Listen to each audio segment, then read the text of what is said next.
Romanos capítulo de número 8.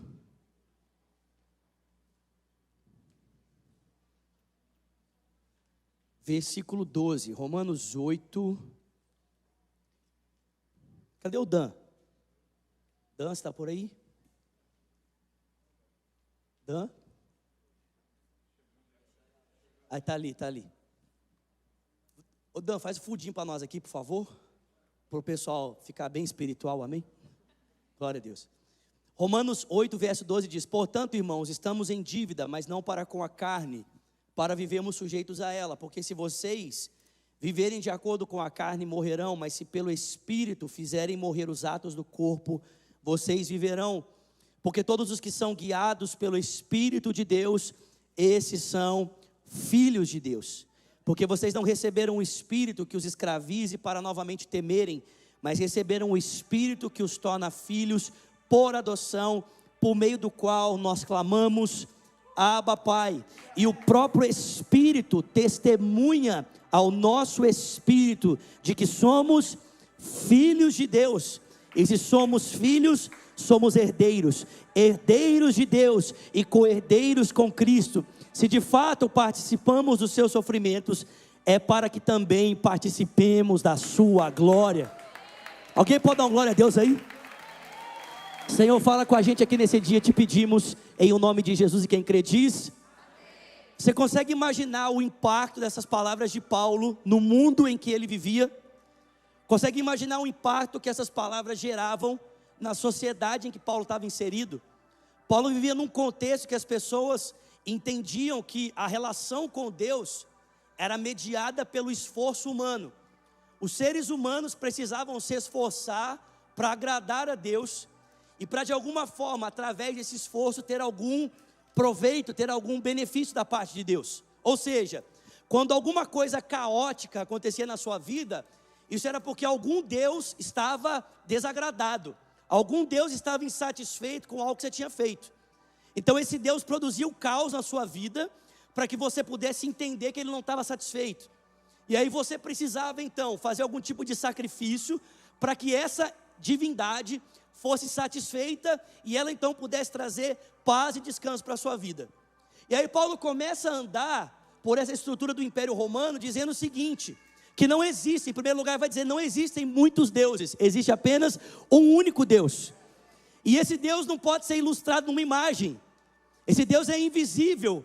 E se você quer ter uma imagem desse Deus, você não deve olhar para uma estátua, você deve olhar para o ser humano, porque o ser humano foi criado à imagem e semelhança desse Deus. O mais próximo de Deus que você pode ver é um homem chamado Jesus. E Paulo vai dizer que não apenas existe um único Deus, mas que a relação com esse Deus não é mediada pelo meu esforço, mas é mediada pelo esforço do próprio Deus.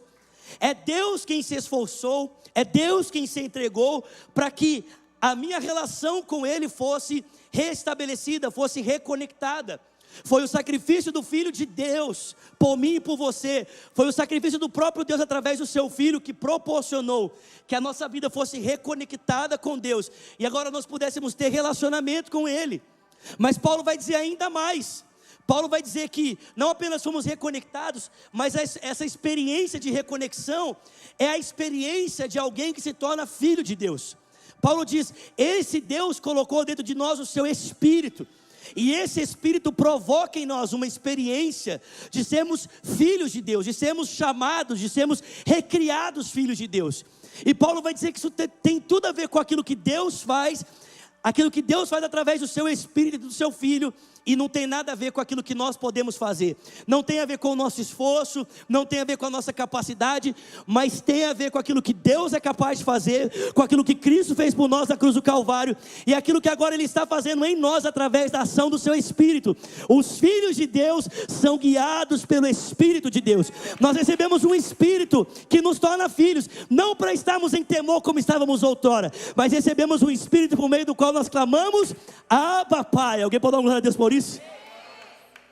Se hoje essas palavras de Paulo já causam um profundo impacto nas nossas vidas e na sociedade em que vivemos, imagina na sociedade que ele vivia.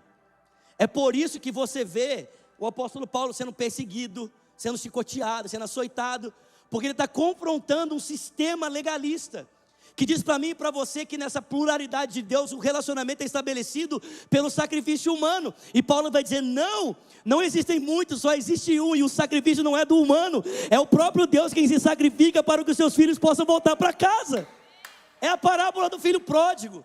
É o pai que corre na direção do filho e troca suas roupas e o seu anel e coloca a sandália nos seus pés para que o filho possa estar de volta ao lar.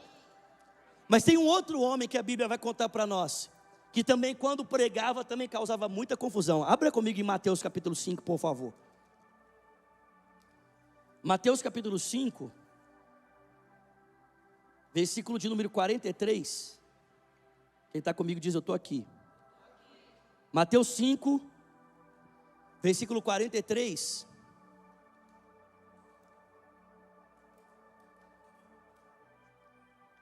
Diz assim: vocês ouviram o que foi dito: ame o seu próximo, odeie o seu inimigo. Mas eu digo, ame os seus inimigos e orem por aqueles que os perseguem, para que vocês venham a ser filhos do seu Pai que está nos céus. Porque Ele faz raiar o sol sobre maus e bons e derrama chuva sobre justos e injustos. Olha, se vocês amarem aqueles que os amam, que recompensa vocês receberão? Até os publicanos fazem isso. E se vocês saudarem os seus irmãos, o que vocês vão estar fazendo demais? Até os pagãos fazem isso. Portanto, sejam perfeitos, como perfeito é o Pai celestial de vocês.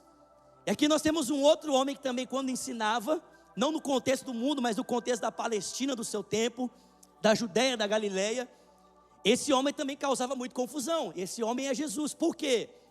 Porque ele estava corretamente interpretando a lei de Moisés, confrontando o sistema religioso do seu tempo. E Jesus está dizendo para nós: olha, vocês querem ser filhos de Deus? Vocês querem ter essa experiência de experimentarem da paternidade de Deus na vida de vocês? Então vocês precisam amar os seus inimigos e orar por aqueles que os perseguem, para que vocês sejam filhos do seu Pai celestial. Afinal de contas, Ele não derrama chuva sobre justos e injustos. Olha, se vocês só fizerem o que os publicanos e os pagãos fazem, que proveito vocês vão ter? Sejam perfeitos, como perfeito é o seu Pai celestial. Olha que interessante. O Paulo estava dizendo para nós que a experiência de sermos reconectados com Deus e de sermos filhos de Deus tem tudo a ver com Deus e nada a ver com a gente. Não é um esforço nosso, não é a nossa obra, mas é o resultado daquilo que Deus faz. Mas Jesus está dizendo que há uma condição para ser filho. Ele diz: vocês querem ser filhos de Deus? Então, amem os seus inimigos e orem por aqueles que os perseguem. Para Jesus parece que a filiação é um assunto condicional, enquanto para Paulo parecia um assunto incondicional. E eu pergunto para você: será que Paulo está ensinando um evangelho diferente daquele que era ensinado por Jesus? Será que Jesus ensina uma mensagem e Paulo ensinava outra mensagem? É claro que não, irmãos. Porque aquilo que Paulo ensina, ele recebeu de quem? De Jesus. O que acontece é que aqui no original, nós temos duas palavras para descrever esse estado de filhos. A palavra que Paulo usa lá em Romanos para falar de filhos é a palavra tecna. Paulo diz: para você ser um tecna para Deus, isso só depende do Espírito Santo. Tecna é a palavra que o grego usa para falar de criancinha, de bebê. Ou seja, para você ser um bebê para Deus, não depende de você, só depende do Espírito Santo. Para você ser uma criancinha para Deus, isso não tem nada a ver com o seu esforço, não tem nada a ver com o seu mérito, não tem nada a ver com aquilo que você é capaz de fazer. Isso tem a ver com apenas uma pessoa, o Pai e a ação do seu Espírito em favor de nós, por causa da cruz. Mas a palavra que Jesus está usando aqui em Mateus não é tecna, é a palavra ruios. E ruios não é filhinho, ruios não é criança, ruios é filho maduro. Vou repetir, amém? Ruios não é criança, ruios não é bebê, ruios é filho maduro. Presta atenção, em outras palavras Jesus está dizendo, se você quer ser um filho maduro, você precisa aprender a ter o caráter do seu pai, e o seu pai é capaz de amar até os inimigos, então você precisa crescer e se tornar como ele, adquirir o caráter dele e ser capaz de amar até quem você não conseguiria amar naturalmente. Ninguém deu glória a Deus, né? Ruiós, filhos maduros.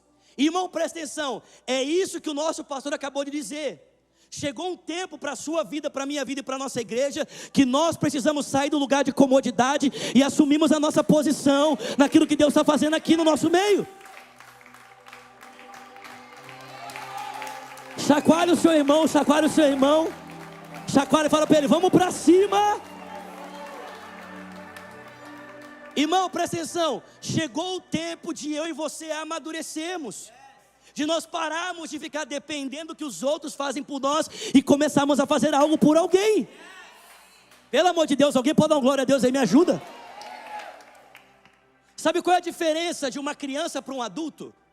É que a criança demanda cuidado e o adulto se levanta para cuidar. Ser adulto significa a capacidade de assumir responsabilidade. Deus quer nos fazer crescer, irmãos. É o tempo de você crescer, amém? Diga para quem está pertinho de você, é tempo de você crescer.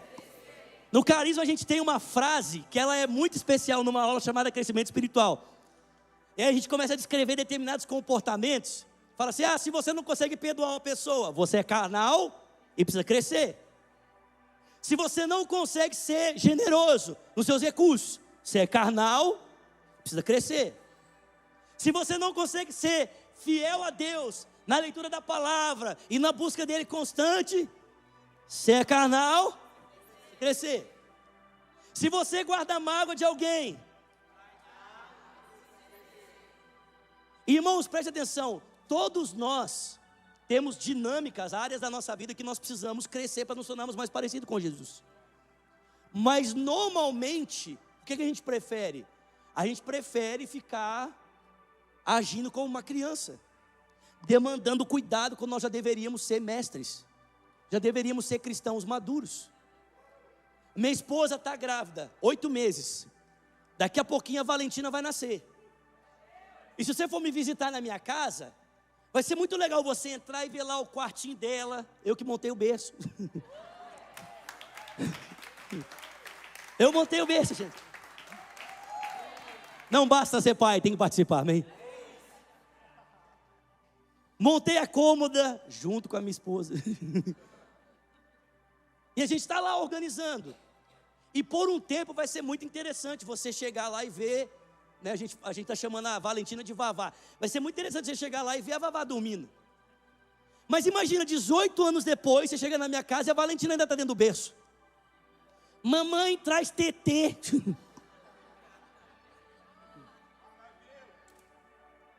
Faria sentido, irmãos? Sim ou não?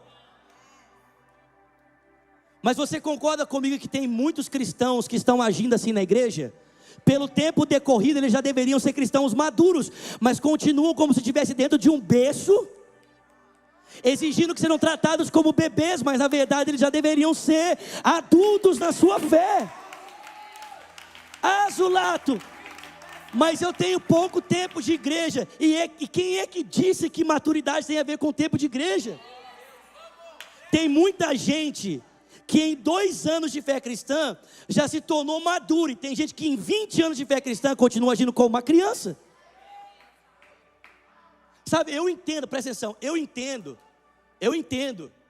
que uma das primeiras coisas que nós precisamos aprender quando nós entregamos a vida para Cristo é a respeito de quem é o nosso pai. Eu entendo isso. A minha filha vai nascer e a primeira pessoa que ela vai ver depois do médico é quem? É o pai.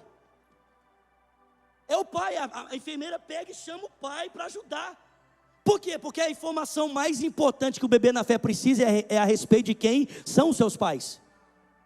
Mas irmão, depois de você conhecer quem é o pai, você precisa aprender a crescer. E é claro que nos primeiros dias da sua caminhada, da sua fé, muitas pessoas vão te ajudar, mas chega uma hora que os seus pés se firmam, as suas pernas se firmam, e você já aprende a andar sozinho. Quem está comigo aqui? Irmãos, nós precisamos crescer. Não dá mais para nós ficarmos numa posição de crianças espirituais. A gente precisa assumir a posição de maturidade espiritual. Tem alguém comigo aqui? Eu queria te dar 3 chaves, amém, aleluia. Diga para quem está do seu lado, chaves. 3 chaves, amém. Eu queria te dar 3 chaves para você que quer crescer espiritualmente. Quem quer crescer espiritualmente aqui? Primeira chave: para de comer, para de beber leite espiritual e começa a comer alimento sólido.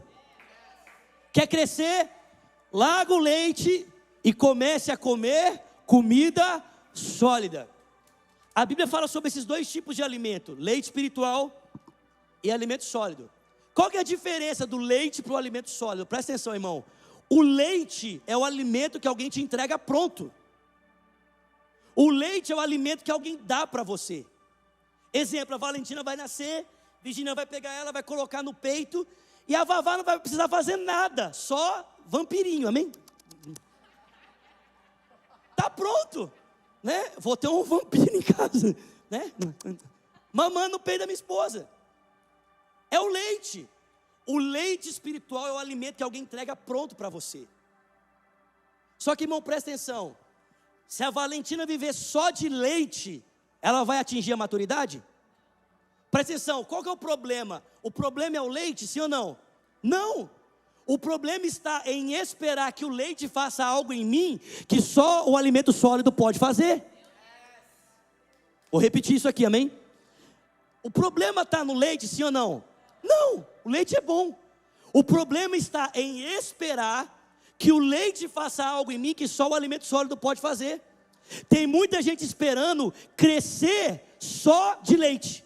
Ou seja, ele vem para o culto, leite. Vai para o GC, leite. Abre o YouTube, leite. Ele fica só recebendo o alimento que alguém prepara e entrega para ele. E ele acha que esse leite vai ser suficiente para ele crescer naquilo que ele espera. Irmão, presta atenção. Tem gente empanturrada de leite, reclamando do leite, mas o problema não é o leite que você bebe. Está faltando alimento sólido na sua vida para que você possa crescer naquilo que Deus chamou você para ser. O problema não é o leite. Eu não gosto desse leite. Não gosto da pregação do pastor. É muito leite, irmão. Está faltando alimento. O que é o alimento sólido? Se o leite é o alimento que alguém prepara para mim, o que é o alimento sólido? É aquele que eu corro atrás dele. O alimento sólido é aquele que eu preparo ele. Vocês estão comigo, gente? Não é a comida que você esquenta no micro-ondas, não, irmão. É tipo comida da mãezona, aleluia. Xeramanai. É muita glória. Meu Deus. É comida preparada há muito tempo, amém? Mas a gente precisa fazer isso. Em outras palavras, quando é que você come alimento sólido? É quando você para de esperar que alguém abra a Bíblia para você e você abre a sua Bíblia. Quando é que você come alimento sólido? É quando você para de esperar que alguém ore por você e você começa a orar por você. É quando você para de esperar que alguém faça algo para você crescer e você começa a se preocupar com o seu crescimento. E você se desafia para que você possa se tornar alguém mais parecido com Jesus. Irmão, para de viver de leite, começa a comer comida sólida. Cara, presta atenção, pode aplaudir o Senhor.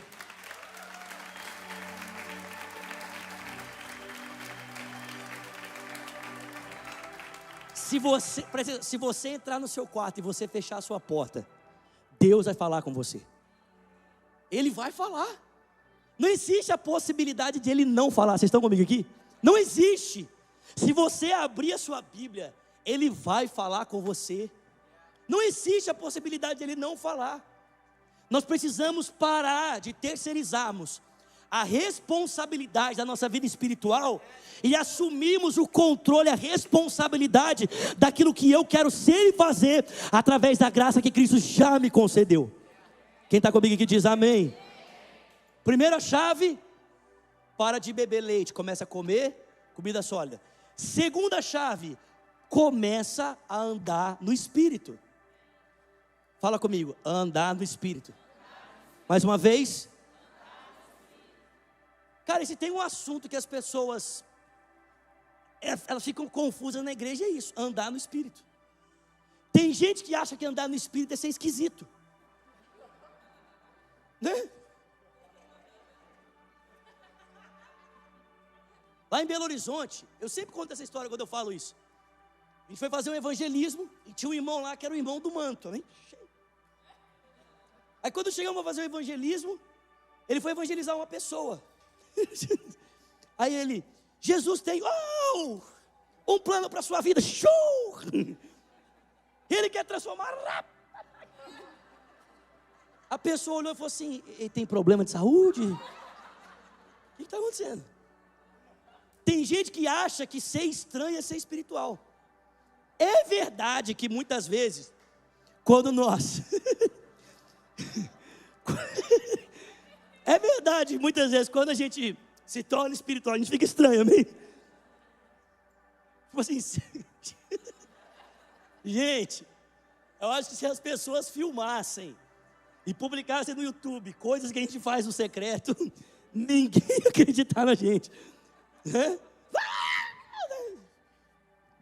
Você vê, a pessoa entra no culto e fica assim, meu Deus, o que é isso? Esse povo é tudo doido. De certa forma a gente é um pouquinho doido, amém? A gente é louco por Jesus mesmo. Louco por Ele. Mas não necessariamente andar no Espírito é ser esquisito. Andar no Espírito é andar debaixo do controle do Espírito. É permitir que o Espírito te controle em tudo que você pensa, em tudo que você faz, em tudo que você sente, amém? Em tudo que você deseja, em tudo que você quer decidir. É se submeter ao governo do Espírito. Aí você fala assim, Zulato, mas é muito difícil ouvir o Espírito Santo. Esse negócio de ouvir o Espírito Santo é complicado demais. Olha, eu vou dizer para você, pode ser complicado para quem não tem intimidade. Amém? Para quem não tem intimidade é difícil. Mas exemplo, você acha que eu preciso perguntar para minha esposa se ela está brava comigo ou não? É lógico que eu, como um pobre mortal, sempre pergunto, né? Você está brava? O que ela responde? Não. Mas irmão, a intimidade gera profundidade de relacionamento. Só de olhar para minha esposa eu já sei o que ela quer de mim. Sim ou não?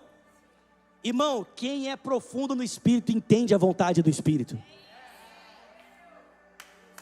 Mas eu queria te dar. Pode aplaudir, mas tá bom, já aplaudiu, já tá ótimo. Meu tempo está acabando, na verdade já acabou, precisa acabar. Eu queria te dar uma dica de como você pode ouvir a voz do Espírito Santo, amém? Isso aqui eu li num livro chamado A Conspiração Divina, de um cara chamado Dallas Willard. Dallas Willard fala o seguinte, presta atenção, que Deus, o Espírito de Deus fala com a gente, usando pensamentos e sentimentos que são meus, mas que não tiveram origem em mim. Vou repetir, amém? Como é que o Espírito Santo fala comigo? Ele pode falar comigo usando pensamentos e sentimentos que são meus, mas que não tiveram origem em mim. Em Provérbios a Bíblia diz que o espírito do homem é a lâmpada do Senhor. Deus usa o nosso espírito para falar com a gente. Mas deixa eu ilustrar isso aqui para você que talvez não entendeu o que eu falei. Presta atenção. Eu gosto de contar isso aqui, com essa história. Alguns anos atrás eu tinha um amigo meu que estava com uma dívida. E a gente decidiu fazer uma campanha junto no monte para Deus responder a necessidade dele. E a gente estava indo lá 7 dias no monte orando. Aí mais ou menos no terceiro, no quarto dia, eu não lembro, ele dobrou o joelho perto de mim assim, ele começou a orar, Deus, o Senhor sabe a minha necessidade, Deus, o Senhor sabe aquilo que eu preciso. E eu estava aqui, né, isso Senhor, responde mesmo, abençoa ele Senhor, manda provisão para ele. Só que eu tinha 5 mil no banco guardado, que eu estava guardando para comprar um Fusca, né, porque eu andava de Mercedes-Benz, amém? Quem sabe o que é Mercedes-Benz aqui? Né? Não é Mercedes-Benz, é Mercedes que quer os meus bens. Andava de busão, estava economizando dinheirinho para comprar um Fusca. E aí esse irmão orando, Senhor, eu preciso pagar minhas contas, Senhor. E eu lá, Deus, abençoa ele, Jesus, abençoa. Faz a tua obra, Senhor. Aí o Espírito Santo falou comigo, pega o dinheiro que você tem e dá para ele. Na hora eu repreendi, está amarrado Satanás. Você quer que eu continue andando de ônibus? Você está repreendido, você não vai me envergonhar. Mas a voz continuou. Aí eu vi que não era o diabo, era o Espírito Santo mesmo. Aí eu quis fazer aquele teste com Deus, né? Sabe aquele teste? Virei para o meu amigo e falei assim: ô mano, quanto que é a sua dívida? Quanto que era a dívida? Eu falei: só pode ser o Espírito Santo. O que eu fiz? Peguei o dinheiro e dei para ele. Irmão, quem é que estava falando comigo? O Espírito Santo. Mas ele estava usando os meus pensamentos e os meus sentimentos para comunicar a vontade dele ao meu coração. Às vezes você está em casa e vem alguém na sua cabeça, você fica assim: gente, por que eu estou pensando nessa pessoa? Pode ser o Espírito Santo, usando os seus pensamentos e os seus sentimentos para comunicar direções que ele tem para a sua vida, ou para a vida dessa pessoa, através de você em oração. Vocês estão comigo, gente? E por último, primeira chave, para de beber leite, começa a comer alimento sólido. Segunda, anda no Espírito. E terceiro, aprende a sofrer com Cristo. Não existe crescimento sem sofrimento. No pain, no gain.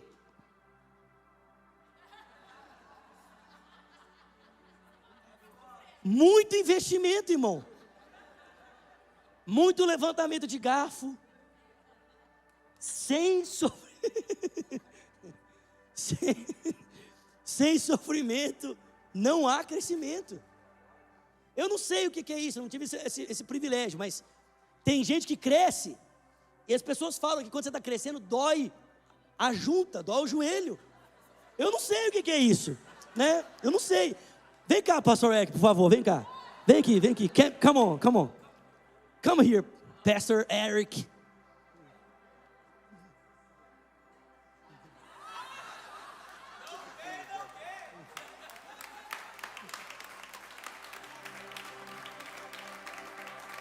Eu acho que ele cresceu, amém?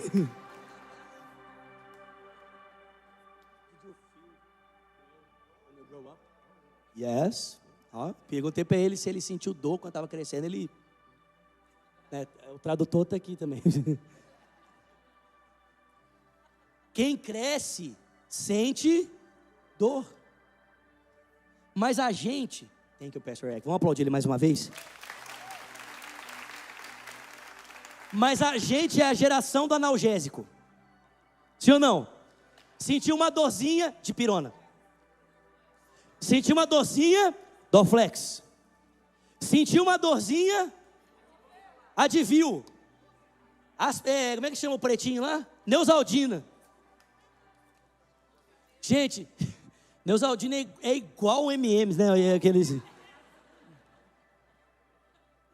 A gente não quer sentir dor. Só que presta atenção, irmão, é impossível crescer se não você sentir dor. Para de tentar aliviar a dor e ficar no lugar da comodidade e comece a se expor à dor para Cristo te levar ao crescimento.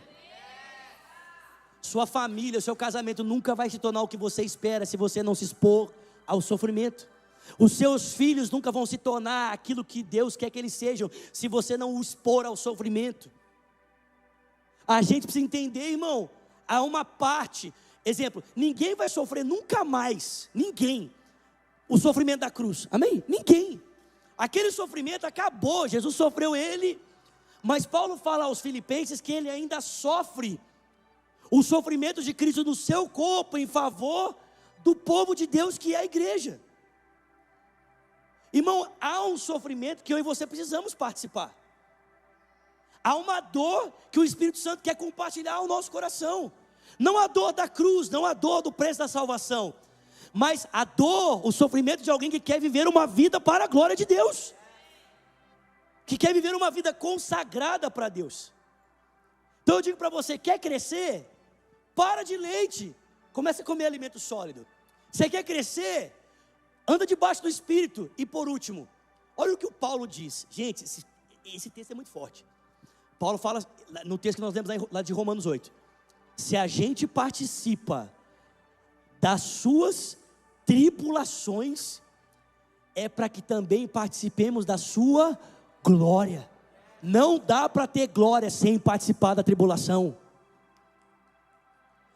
Paulo também fala lá em 2 Coríntios: as nossas leves e momentâneas tribulações resultam em um eterno peso de glória.